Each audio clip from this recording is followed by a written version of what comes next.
bersama aku Nazwa Shiralfa. Di videoku kali ini aku mau ngajakin teman-teman semua untuk melanjutkan membahas materi mengenai dynamic routing. Nah, sekarang kita langsung aja masuk ke pembahasan selanjutnya. Oke, teman-teman, setelah kemarin kita berhasil untuk konfigurasi EIGRP dengan 2 router. Nah, sekarang kita bakalan lanjutin untuk coba konfigurasi router EIGRP dengan 3 router. Nah, berarti sekarang kita tambahin lagi 1 router di sini. Oke, abis itu kita kasih 1 PC.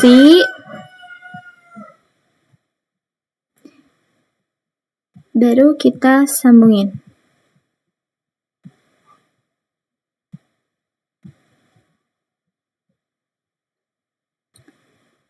Nah, oke. Kita rapihin dulu.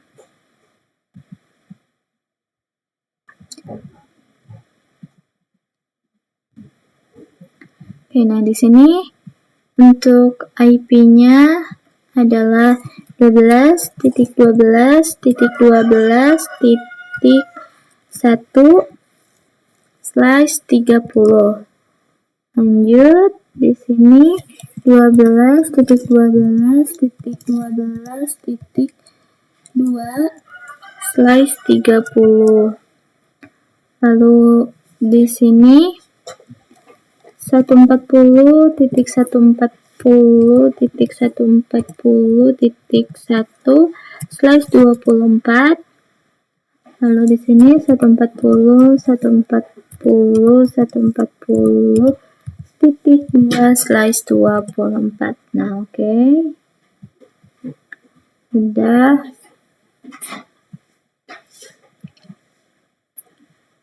Nah, sekarang kita tinggal konfigurasiin dulu IP address-nya.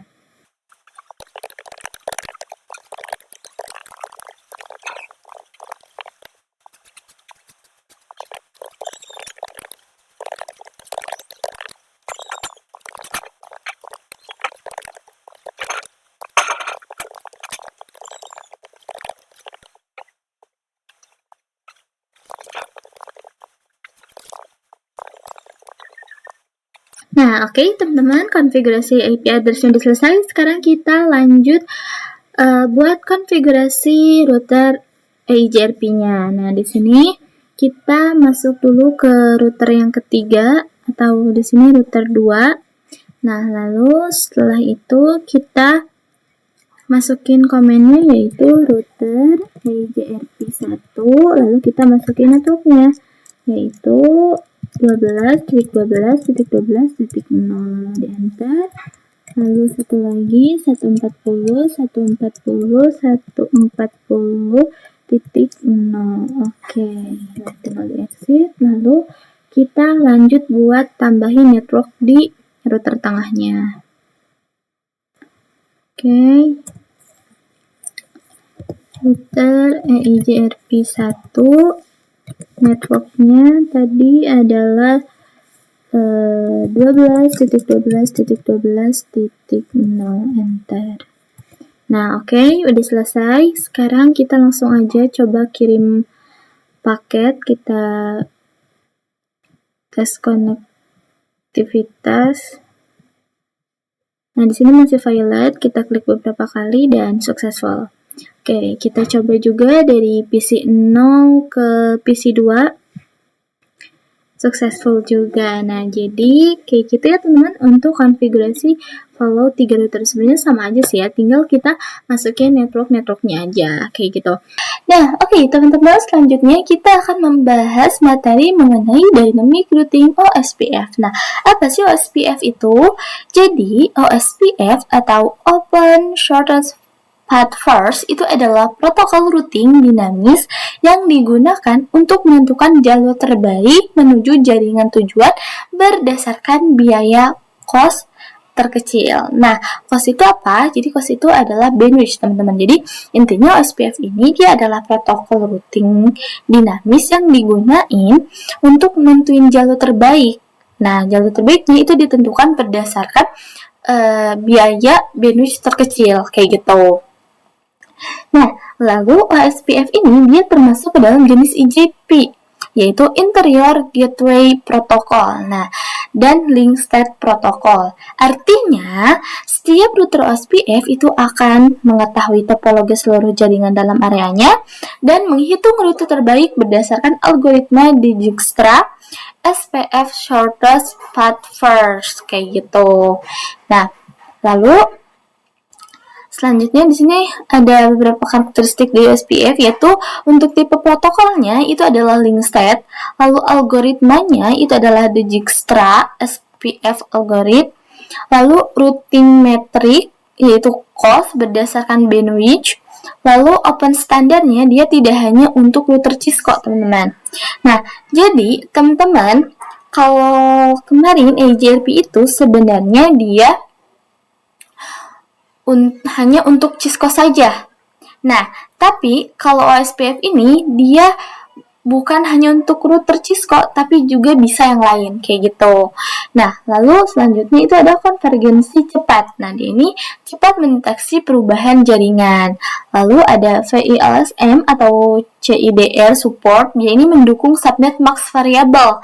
Nah, lalu untuk autentikasinya, dia itu dapat menggunakan password untuk keamanan. Ini tuh kita bisa pakai, bisa juga enggak, kayak gitu. Nah, lalu selanjutnya di sini OSPF itu teman-teman menggunakan area untuk mengelola jaringan besar supaya lebih efisien. Nah, area-areanya itu ada area 0 yaitu backbone area. Nah, area 0 ini dia adalah area utama, jadi semua area lain itu harus terhubung ke area 0 ini, kayak gitu. Nah, lalu selanjutnya itu ada area lain. Area lain itu adalah non-backbone. Jadi area ini tuh adalah area tambahan untuk membagi topologi, kayak gitu.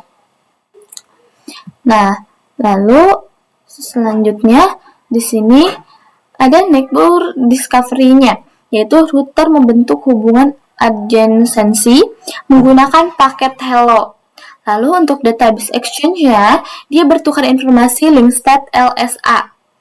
Lalu SPF calculation-nya dia menghitung jalur terbaik. Lalu di sini ada routing table update, dia ini menambahkan rute terbaik ke tabel routing, kayak gitu.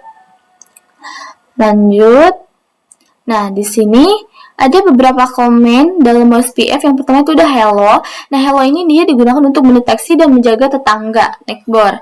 Lalu ada DBD, yaitu database description. Nah, dia ini untuk deskripsi singkat LSDB. Lalu LSR, link state request, dia ini untuk meminta informasi LSA tertentu.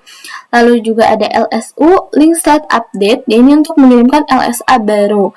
Dan LSACK, acknowledgement, konfirmasi penerimaan LSA, kayak gitu. Nah, teman-teman, setelah pembahasan tadi, seperti biasa kita bakal langsung coba ke aplikasi Cisco Packet Tracer. Nah, sekarang di sini aku udah bikin topologi kayak gini. Nah, sekarang kita konfigurasiin dulu IP address-nya.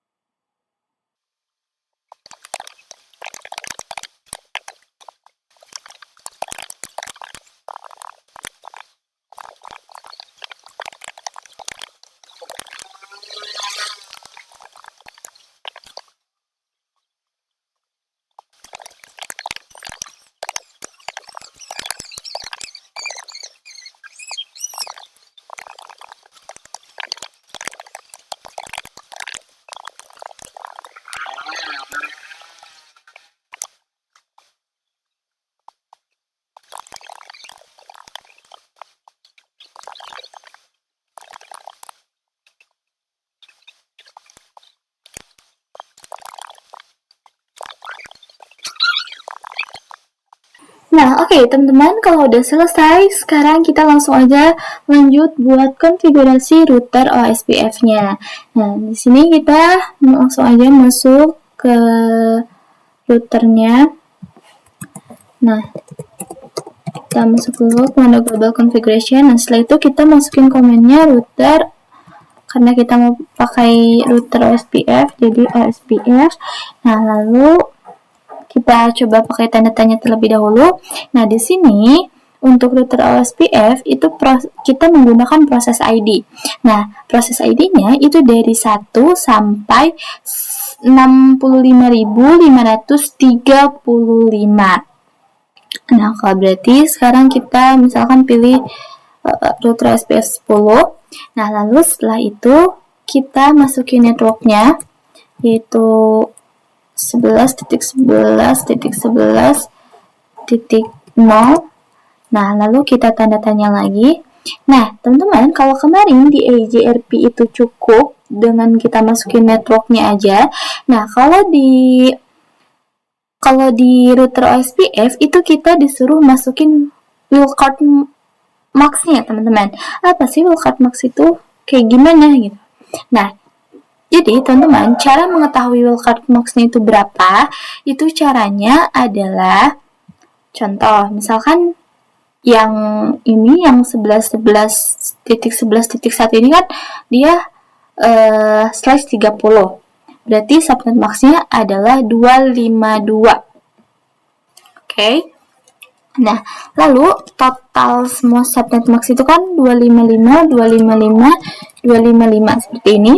Nah, setelah itu dikurangi dengan subnet max dari si IP-nya, teman-teman. Nah, tadi subnet max dari IP yang 11.11 itu kan adalah 255, 255,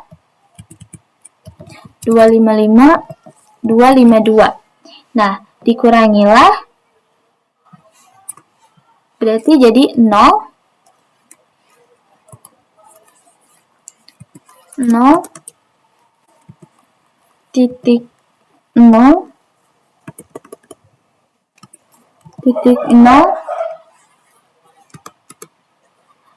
lalu 255 dikurangi 25 itu berarti sisanya 3.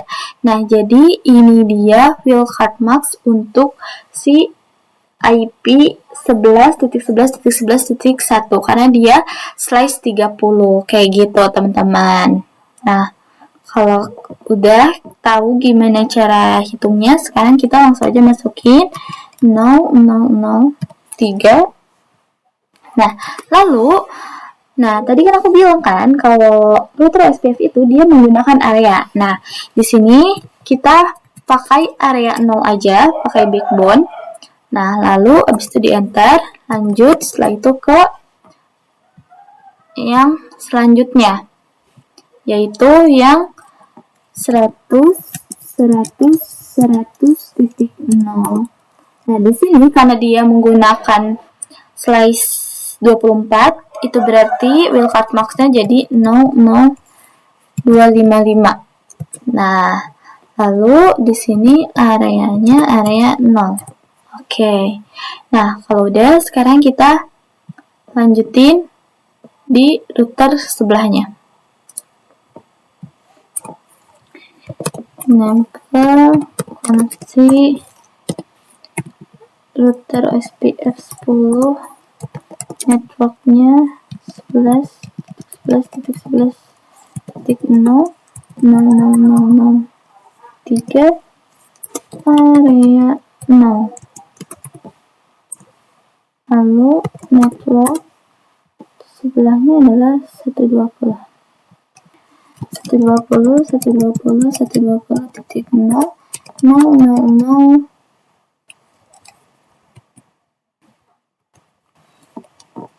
Net 120.120.120.000.00255 area 0. Nah, oke, jadi kayak gini aja teman-teman untuk konfigurasi router OSPF. Nah, sekarang kita bakalan coba uji konektivitas. Kita coba kirim paket dari PC 5 ke PC 6. Nah, di sini masih violet, kita coba klik beberapa kali dan successful. Nah, jadi seperti itu dia teman-teman. Nah, oke, jadi seperti itu dia ya teman-teman untuk konfigurasi router OSPF. Nah, gimana kalau misalkan ada 3 router? Nah, ya udah teman-teman tinggal konfigurasiin aja networknya. Jadi sama aja kayak sebelumnya, cuman yang membedakan di sini kalau pakai router OSPF itu berarti kita pakai wildcard mask dan pakai areanya kayak gitu. Oke, nah sekarang kita coba gimana kalau misalkan ada VLAN-nya, teman-teman? Nah, kita coba tambahin dulu switch. Nah, lalu setelah itu kita kasih 2 PC aja. Nah, setelah itu kita sambungin pakai kabel. Oke. Nah, di sini, lalu di sini, dan di sini. Oke. Nah, teman-teman, sekarang kita lanjut buat kasih notes di sini. Untuk IP-nya itu adalah misalkan di sini 12.12.12.1 lalu slice 30. Oke. Nah, di sini untuk VLAN-nya sendiri itu IP-nya adalah VLAN 10. IP-nya networknya adalah 192.168.10/24. Lalu lanjut ke VLAN 20.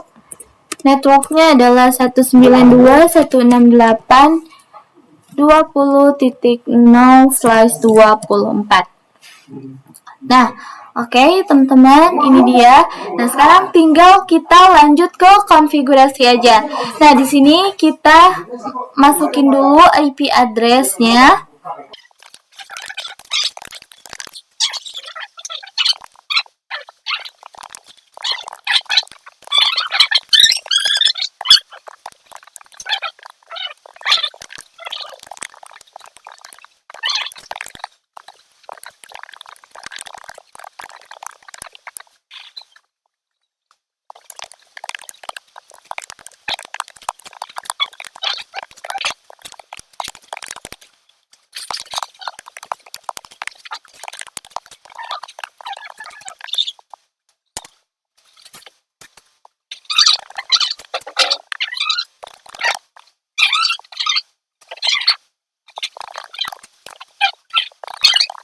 Nah, oke, teman-teman, udah selesai untuk konfigurasinya. Nah, sekarang kita bakal langsung aja coba buat konfigurasi router OSPF-nya. Nah, sebenarnya itu sama aja, teman-teman. Jadi, kita tinggal masuk aja ke router OSPF 10.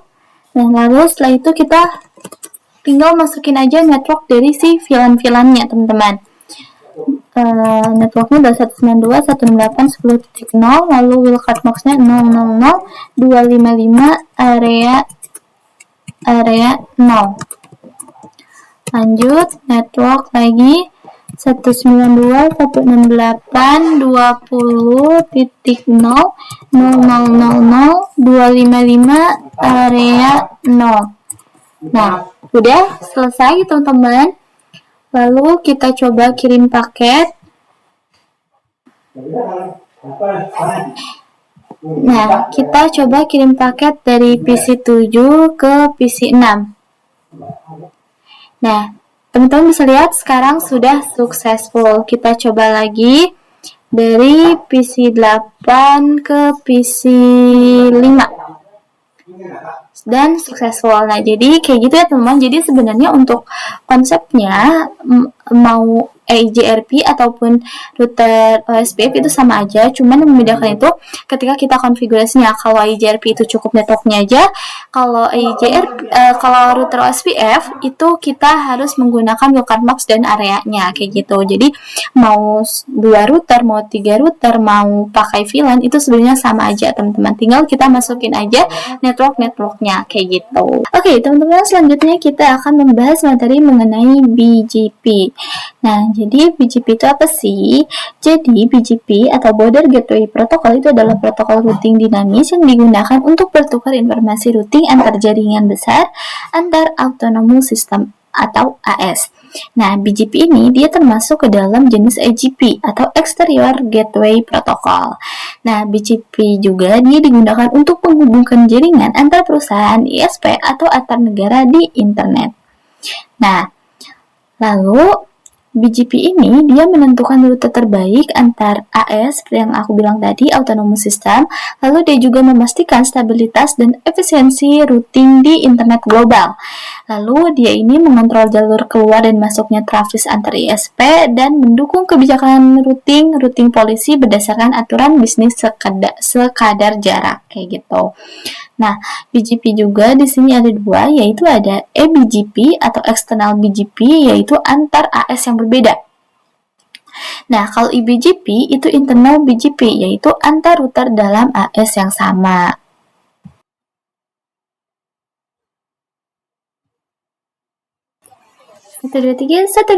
Satu dua tiga. Nah, oke, teman-teman, di sini aku udah bikin topologi karena seperti biasa kalau udah penjelasan kita langsung aja coba di aplikasi Cisco pakai Tracer. Nah, di sini aku udah siapin topologinya, udah aku konfigurasi juga untuk IP address-nya. Nah, di sini untuk router 3 itu dia akan menggunakan autonomous systemnya yaitu 2. Nah, lalu untuk router 4 itu autonomous systemnya adalah 23. Nah, oke, kalau gitu sekarang kita langsung aja mulai konfigurasi router BGP-nya. Kita langsung masuk aja ke router 3. Nah, di sini kita enter aja. Kita masukin komennya router BGP. Nah, di sini kita pakai autonomous systemnya adalah 22. Nah, setelah itu teman-teman kan biasanya kalau di rute AGRP maupun OSPF itu kita langsung masukin network. Nah, kalau di BGP itu enggak teman-teman, kita harus masukin dulu neckboard-nya. Nah, neckboard itu apa? Neckboard itu yang IP tetangganya, berarti 10.10.10.2. Nah, habis itu kita masukin komen remote as. Nah, jadi untuk remote autonomous system ini adalah karena kita mau menghubungkan autonomous system 23, jadi kita masukinnya remote as 23 kayak gitu. Lalu di enter. Nah, setelah itu kita barulah masukin networknya. Networknya adalah 172.17.0.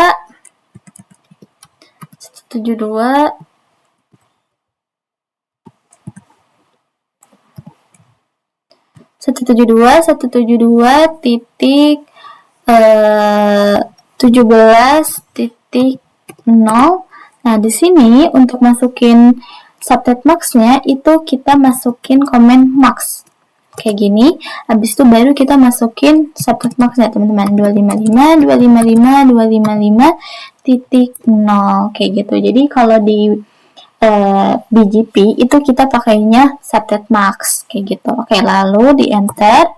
Lanjut.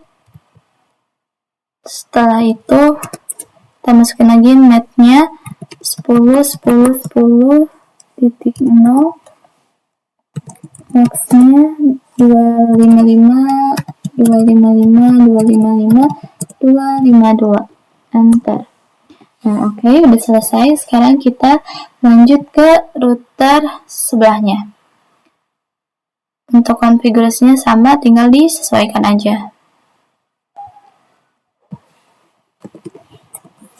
Oke, router BGP di sini tadi autonomous systemnya pakai yang 23. Lalu neckboard-nya adalah 10.10.10.1.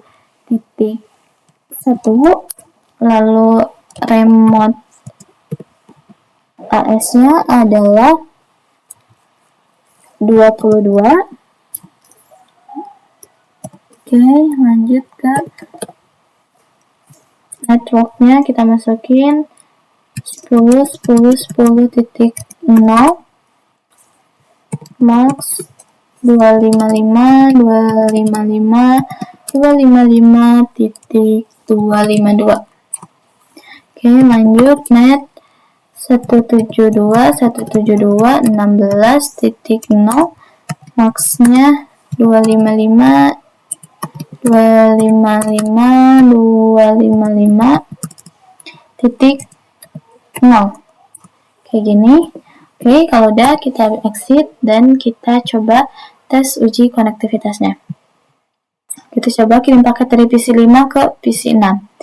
Nah, di sini masih violet, kita coba klik beberapa kali dan successful. Nah, jadi seperti itu dia ya teman-teman untuk konfigurasi PGP. Nah, teman-teman, jadi itu dia penjelasan aku mengenai dynamic routing. Mudah-mudahan teman-teman bisa paham ya, mulai dari router AGRP, router OSPF, dan router BGP. Mudah-mudahan itu semua bisa teman-teman pahami, dan mudah-mudahan apa yang aku sampaikan hari ini bisa bermanfaat buat teman-teman semua. Kalau aku juga mengucapkan mohon maaf yang sebesar-besarnya atas segala kekurangan atau segala kesalahan aku selama konfigurasi dan selama penjelasan tadi. Kalau gitu, aku pamit undur diri. Sampai jumpa lagi di video-video aku selanjutnya. Bye-bye. Assalamualaikum warahmatullahi wabarakatuh.